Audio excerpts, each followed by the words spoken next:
Hello friends, आज हम देखने जा रहे हैं क्लास 10th का chapter print culture and the modern world. तो देखो, इस चैप्टर की शुरुआत हो चुकी है, इंट्रोडक्शन के बारे में डिस्कशन हो चुका है।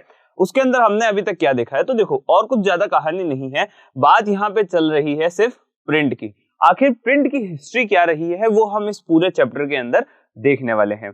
अब प्रिंट एक कल्चर कैसे बनता है, लोगों तक कैसे पहुंचता है, एक रीडरशिप कैसे दिखती है हमें, वो सब चीजें जो है वो हम पढ़ेंगे इस पूरे चैप्टर के कई सारे टॉपिक्स में, जिसमें से एक टॉपिक जो है वो है प्रिंट इन जापान।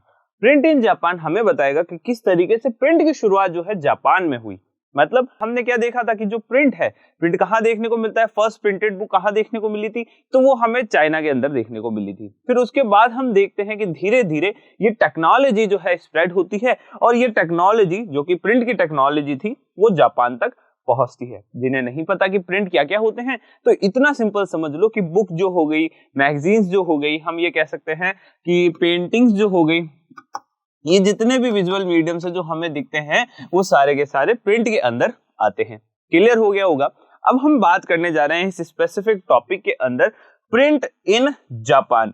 अब देखो बच्चों, हर एक कंट्री की, हर एक जगह की, हर एक लोकेशन की कहानी थोड़ी अलग होती है। अब देखो, हमने क्या देखा था, हमने ये देखा था कि ये जो चैप्टर है ना हिस्ट्री का, उसके अंदर हम ब्रॉडली 3 फेजेस के बारे में बात करेंगे, जिसकी शुरुआत जो है वो होगी ईस्ट एशिया से।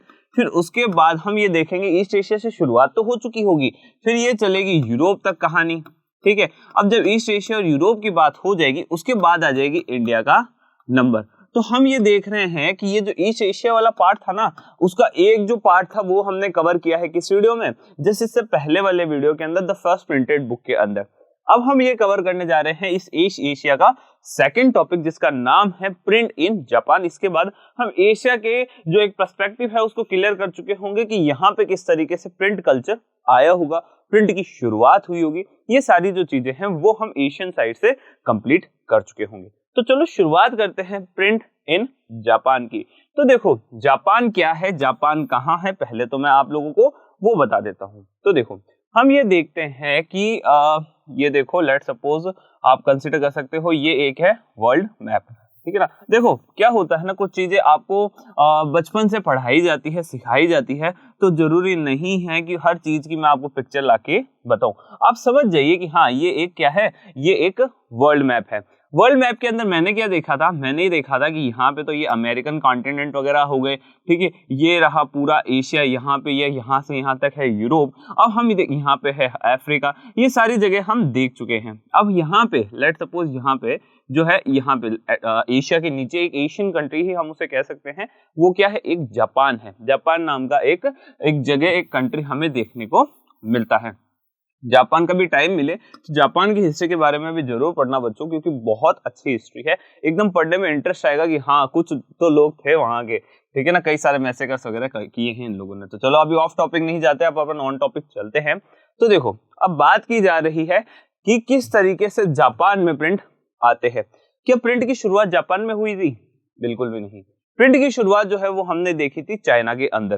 पहली बार ऐसा था कि एक हैंड प्रिंटिंग की टेक्नोलॉजी आती है, फिर वुडबोर्ड प्रिंटिंग की टेक्नोलॉजी वहां आती है। तो ये सारी चीजें हमने देखी थी चाइना के अंदर। अब बात करते हैं जापान की।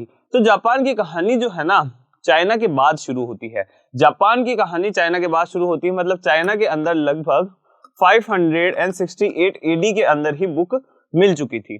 अब होता क्या है, 768 टू लेके 770 एडी तक ये देखा जाता है कि जो बुक्स थी, ये जो बुकिश मीडियम था, प्रिंट कल्चर जो था, वो फैलना शुरू हो जाता है। अब देखो, हम किसी एक जगह पर रहते हैं, वहां पर रहते हुए हम कभी भी किसी चीज को स्प्रेड नहीं कर सकते, उस चीज को वहां पे फैला नहीं सकते। अब लेट सपोज अगर मैं रहता हूं कहीं पे, मैं रहता हूं यहाँ गुजरात के अंदर, ठीक है, मैं गुजरात से कभी बाहर गया ही नहीं, तो क्या जो मेरी चीजें हैं, क्या मेरी जो नॉलेज है, क्या मेरे जो आइडियाज है, वो कभी भी गुजरात के बाहर जाने वाले हैं? वो कभी भी गुजरात के बाहर नहीं जाएंगे। पर मेरा एक फ्रेंड है जो पूरा इंडिया ट्रेवल करता है, तो क्या उसके आइडियाज, क्या मैं उसके थ्रू अपने आइडियाज जो है पूरे के पूरे इंडिया में भेज सकता हूँ? बिल्कुल हाँ। तो मेरा जो फ्रेंड है वो पूरे इंडिया को कवर करता है, और इंडिया को कवर करने के कारण, ट्रैवल करने के कारण पूरे इंडिया में वो मेरे आइडियाज को लेकर जा सकता है। तो मुझे इससे क्या आइडिया मिलता है कि जो लोग ज्यादा घूमते हैं, जो ट्रैवलर्स होते हैं, वही लोग किसी भी टेक्नोलॉजी को, किसी भी इनोवेशन को, किसी भी आइडिया को एक जगह से दूसरी जगह लेकर जाया करते थे इन एशियन टाइम्स। या मैं ये कहूँ एंशिएंट टाइम के अंदर यही एक मीडियम था कि जो ट्रैवलर्स थे ना, वो एक जगह से दूसरी जगह तक किसी चीज को लेकर जाया करते थे, आइडियाज वगैरह पहुंचाया करते थे। तो जो चाइनीज बुद्धिस्ट मिशनरीज जो थे, अब ये कौन होते हैं? बुद्धिज्म आपने सुना ही होगा, ठीक है, इंडिया की ही देन है। तो बुद्धिज्म जो है, जो चाइना के अंदर स्प्रेड होता है, वहां पे बुद्धिज्म को मानने वाले चाइनीज जो मिशनरीज होते हैं, जो चाहते हैं कि बुद्धिज्म जो है ज्यादा से ज्यादा फैले, होता यह है 768 एडी के अंदर। अब वो लोग जो है ना, एक जगह से दूसरी जगह ट्रेवल करना शुरू करते हैं। वो पहुंचते हैं जापान में। अब जापान जो था ना, जापान पहुंचते ही उन्हें ये लगता है कि यहाँ पे एक चीज की कमी है। वो चीज है क्या? वो चीज है प्रिंट। प्रिंट का मतलब बुक्स की कमी है। अब बुक्स की कमी है तो एक अच्छा सॉल्यूशन क्या होगा कि इन लोगों को बुक्स प्रोवाइड करा दी जाए। प्रोवाइड करा दी जाए मतलब या इन लोगों के लिए जो बुक्स है वो बनवा दी जाए। जिससे होगा क्या? जिससे इन दी एंड जापानीज जो लोग हैं वो भी बुक्स तक पहुंच जाएंगे, उनके पास नॉलेज और आइडियाज आ जाएंगे। तो होता कुछ ऐसा ही है, बुद्धिस्ट मिशनरीज जो थे जापान जाते हैं हैंड प्रिंटिंग टेक्नोलॉजी को लेकर। हैंड प्रिंटिंग टेक्नोलॉजी के साथ ही वो जापानीज लोगों तक बुक्स को पहुंचाते हैं। और अगर हम बात करते हैं, अब ये सब चीजें हमें कैसे पता पड़ी होगी कि हाँ ऐसा कुछ हुआ होगा, कोई चाइनीज जो मिशनरीज होगा वो वहां से वहां तक ट्रेवल किया होगा उन लोगों ने, और फिर कहीं जाके उनको अच्छे से ये बुक्स वगैरह देने का मौका मिला होगा। तो ये हमें पता पड़ता है एक ओल्डेस्ट जापानीज बुक से। अब सबसे पुरानी जापानीज बुक है ये वाली, ठीक है। अब ये वाली जो बुक है ना, वो AD 868 के अंदर लिखी गई होगी, या फिर AD 868 की ये बुक है, ठीक है। इस बुक का नाम है द बुद्धिस्ट डायमंड सूत्रा। इस बुक का क्या नाम है? बुद्धिस्ट डायमंड सूत्रा।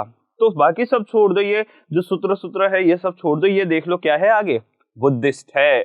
इसका मतलब क्या है? जापान की जो सबसे पुरानी बुक है उसका नाम है बुद्धिस्ट, उसका टाइटल है बुद्धिस्ट। तो इसको लेकर या फिर इसको बनाया किसने होगा? किसी बुद्धिस्ट ने ही बनाया होगा। कोई जो बुद्धिज्म में एक विश्वास रखता होगा उसी व्यक्ति ने इसको लिखा होगा, ठीक है। अब ये बुक जो है वो वहां पे सबसे पुरानी है। कब मिल गई थी? 868 की बुक है जो यहाँ पे देखने को मिलती है। तो इसका मतलब क्या है? सीधा साफ मतलब है कि सबसे पुरानी बुक जो 868 में है वो बुद्धिज्म यानी कि जो बुद्धिस्ट मिशनरीज है वही जापान लाए होंगे। तो यही हमारा इसमें आइडिया था। बुक का नाम याद रखना, बुद्धिस्ट डायमंड सूत्रा।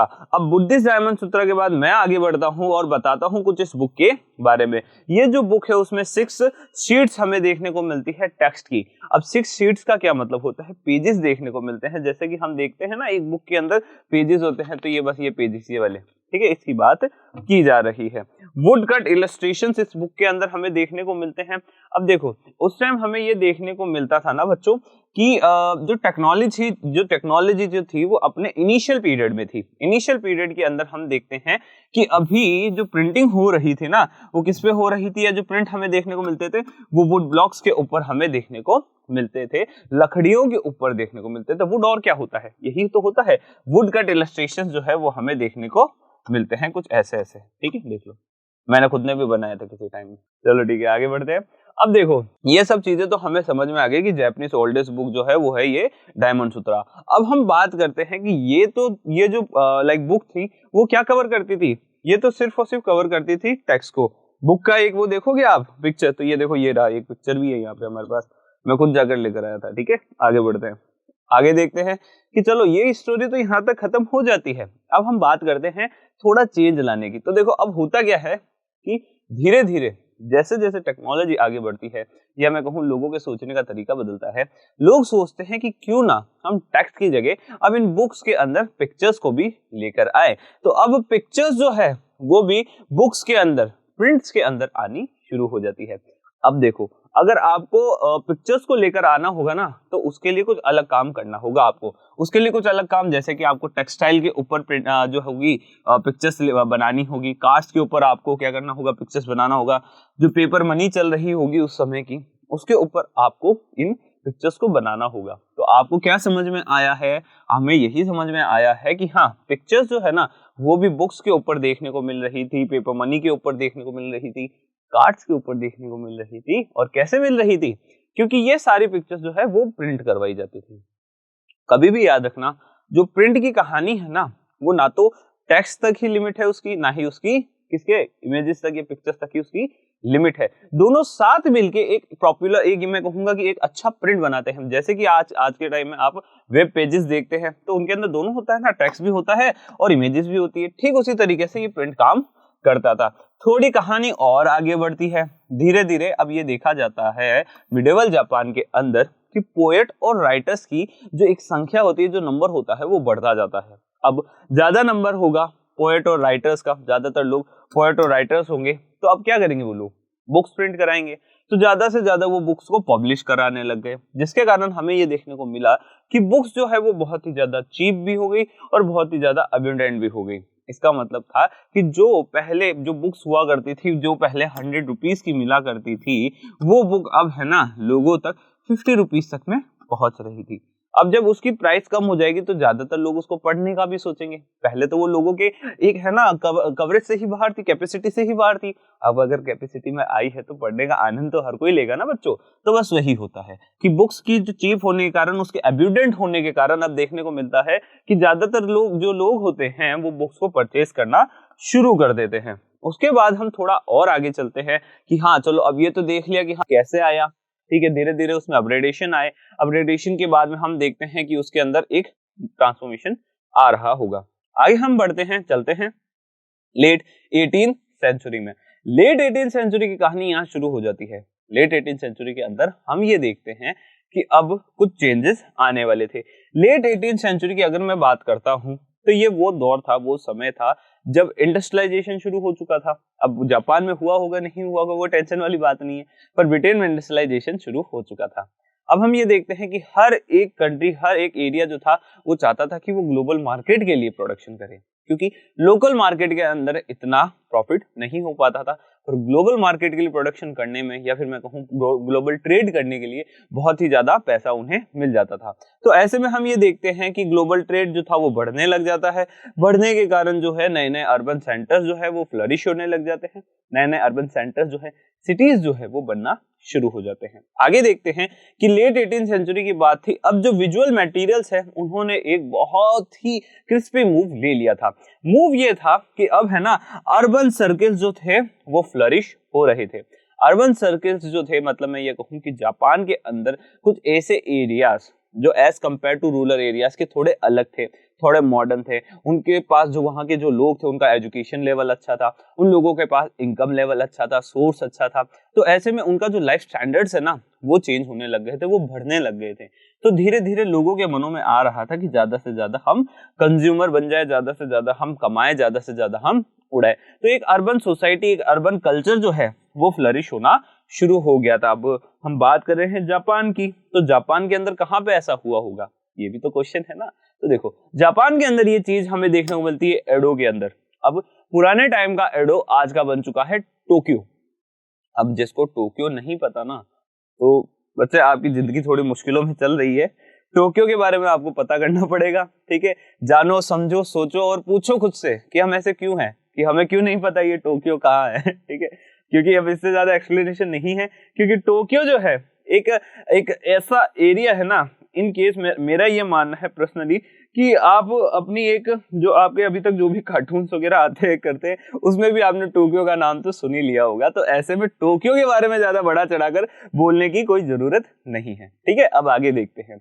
अब हम देखते हैं कि जैसे ही एक नया कल्चर, एक अर्बन सोसाइटी, एक अर्बन सेंटर जब डेवलप होता है तो हम देखते हैं कलेक्शन ऑफ पेंटिंग्स जो है वो डिपिक्टेड होने लग जाती है। मतलब कई तरह की हमें पेंटिंग्स देखने को अब मिलने वाली थी। ये जो पेंटिंग्स थी ना, वो पेंटिंग किस बारे में होगी?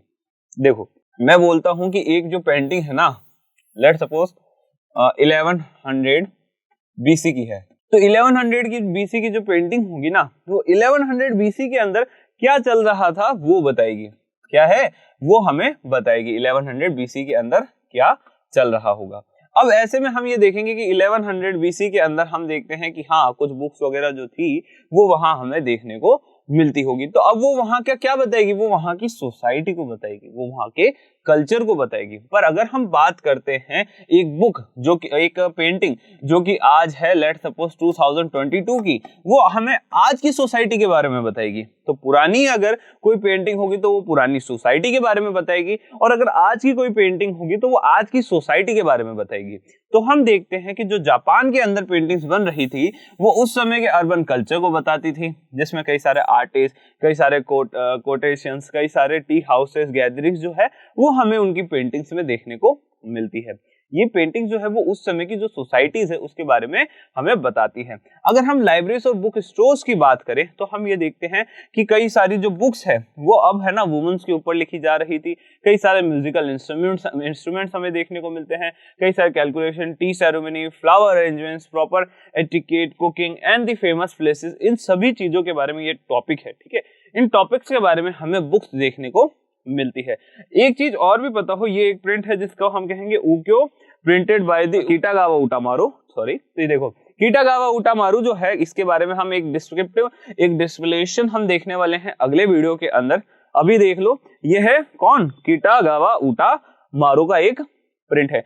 एक चीज और क्लियर करनी थी कि है ना, देखो क्या होता है कि यहाँ पे एक चीज हमने देखा था कि 560 AD, फिर आप ये सोच रहे हो कि सर ये 768 AD के अंदर हमें देखने को मिल गई थी, तो मतलब ये सिस्टम तो थोड़ा उल्टा चलता है ना, मतलब ये तो ऊपर से नीचे आ रहा होगा, तो इसका मतलब तो जापान के अंदर पहले आ गई होगी बुक। ये चीज आपके माइंड में आई होगी। तो ऐसे में ये याद रखो कि देखो प्रिंटिंग टेक्नोलॉजी जो है ना वुड ब्लॉक वाली, वो 568 में आई थी। हैंड प्रिंटिंग का वहां पे आ गई थी ना, वो हमें पता करना था। ठीक है ना, तो हैंड प्रिंटिंग जो है वो पहले तो चाइना में ही आई थी। तो हैंड प्रिंटिंग जो है वो चाइना में आ जाती है, चाइना से होते हुए वो जापान जाती है। वुड ब्लॉक प्रिंटिंग जो है वो चाइना के अंदर थोड़ी लेट आई थी, पर यहाँ पे जो चाइनीज, ये देखो यहाँ क्या है, हैंड प्रिंटिंग टेक्नोलॉजी यहाँ पे आई ही 768 तक थी, जबकि 568 के अंदर तो इन लोगों के पास, मतलब चाइनीज लोगों के पास वुड ब्लॉक प्रिंटिंग जैसी टेक्नोलॉजीज भी आ गई थी। तो ऐसे में ये सारी चीजें थी।